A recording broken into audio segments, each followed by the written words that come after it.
You can learn a lot about a person based on their favorite book of the ACOTAR series. So today, I'm going to be ranking them from my least to most favorite. It's about to get real controversial in here. Please don't be mad at me.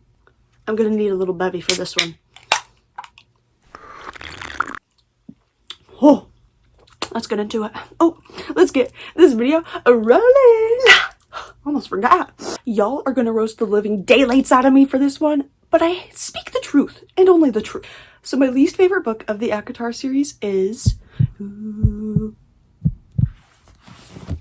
A Court of Wings and Ruin. And I have reason for this, okay?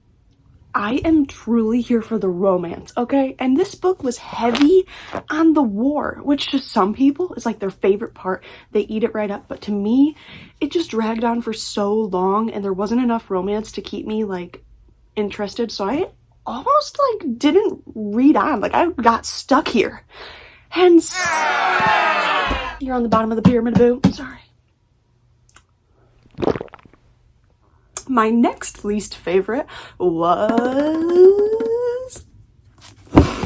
ACOTAR, which I know it's the OG, it's like sentimental or nostalgic or whatever, but how many people almost did not read on in this series because of this book? Like, I got to like halfway through this and I was like, girl, why do people like this? Just being honest. Of course it pays off in the end, but to the pile of shame you go, my darling. I'm sorry. Next up, we have A Court of Frost and Starlight. I honestly really enjoyed this book. Like, I read it while the snow was falling down outside, and this is not an intimidating read. I knew, like, okay, in the month of December, I can get through this. And I remember parts of this book vividly in comparison to some other guys.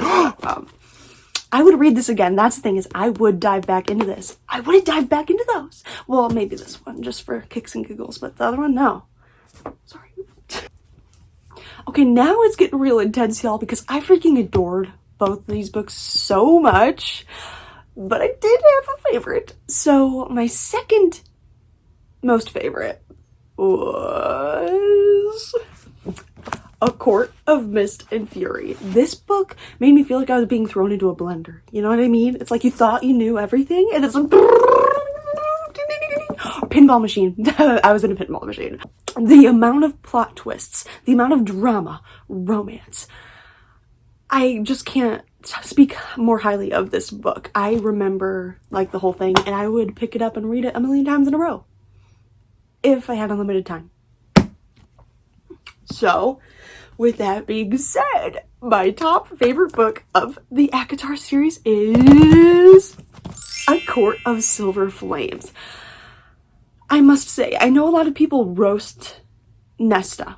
And by the no spoilers, and no, there's no spoilers here. Because obviously Nesta's a cranky girl. She's not supposed to be your most favorite bubbly, nice character, and I think that's what I like about her, because she's interesting to read about. She is not predictable. I would consider myself to be a very like go with the flow, make people happy energy, and to read about somebody who's so like screw you, dude, I'm like, oh, tell me more, girlfriend. So not only that, but the character growth, the romance, the friendship is like the key part of this book to me. Usually I'm just like so distracted by the romance. I don't care about a lot of other things, which is kind of bad. But the friendship was so strong. I was like, what's happening today between these two? I love it.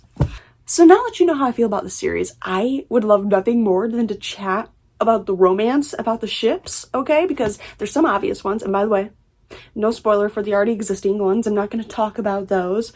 But for other characters and my theories, I'm like, let's chat. Let's get into it. I am so excited to learn more about Elaine's character in the next book, which I think that's what's the plan. Because she's just been so mysterious so far. There's a lot of like, there's a lot that's been alluded to that we haven't gotten answers to. It's like she's so quiet and she has these visions, but why? How? What's going on with Elaine? We don't talk about her. We don't talk about Bruno. We don't talk about Elaine, apparently. I personally ship her with Lucien. I think I have a whole ton of reasons for this, but mostly I think there's a scene in this book where she's wearing a black dress at a fancy event, and I think that's like symbolism of her being in the night court. XYZ, ABC, you know what I mean? Do her and Azriel have a little moments? Sure, but it's gone nowhere, and she doesn't seem all that into him, you know, let's just be honest. I like the realistic situation they got going here where one person likes somebody and the other doesn't. I think Azriel's gonna be just fine because I think he and Gwen, you know what I mean? When he was helping Gwen train, like, they were exchanging looks, and I was like, tell me more, tell me more. And we think that Emery may be a little bit, right? I haven't read this in like months, but from what I remember, I think Emery's a little, so that would mean maybe Emery and Moore, weren't they having like a moment at one point? I think they were. Love it. Okay, this now is going to be a spoiler. So if you haven't read this series yet, please just don't stop here. Stop here. I saw somebody say they think that Tamlin and Elaine are gonna end up with each other. I'm like, I mean, I hope not. Please, please no. I mean, everyone, characters can grow as we have learned from Rysand or Risen, whatever you say. But Tamlin, he just needs to stay in Spring Court, you know, do his little lion or bear things, whatever he is, and let everybody else be. Is he a wolf? Besides the point. I honestly think the biggest evidence to back up Elaine being with Azriel is the black dress she wears, because that's such a random thing to point out, you know. I feel like they made some sort of big deal about it in the book, where it was like, oh, you really like pay attention to that. I don't think she's gonna end up with Tamlin, but hey, anything's possible, I guess. And if she's so like about life, like, I don't care what happens, just let me exist, then maybe she and Tamlin would make a good match. I don't know. But I think there's more to her story, and I don't think she's actually me. I think she's gonna just flourish in her little flower garden. So that's what I have to say about that. Thank you so much for watching. I love this series so much that I'm like, sure, I ranked it, but I just hold it all near and dear to my heart. And I love to talk about theories and to go back and forth about like, what? That's your least favorite? No, that's my favorite. So please don't be afraid to let me know what you think. Like, let's talk civilly with a bevy in hand, and let's have a good time because this series is worth talking about. Thank you for watching. I'll see you next time. Here's where I post all my stuff, you know. I post everywhere. Loves ya. Bye.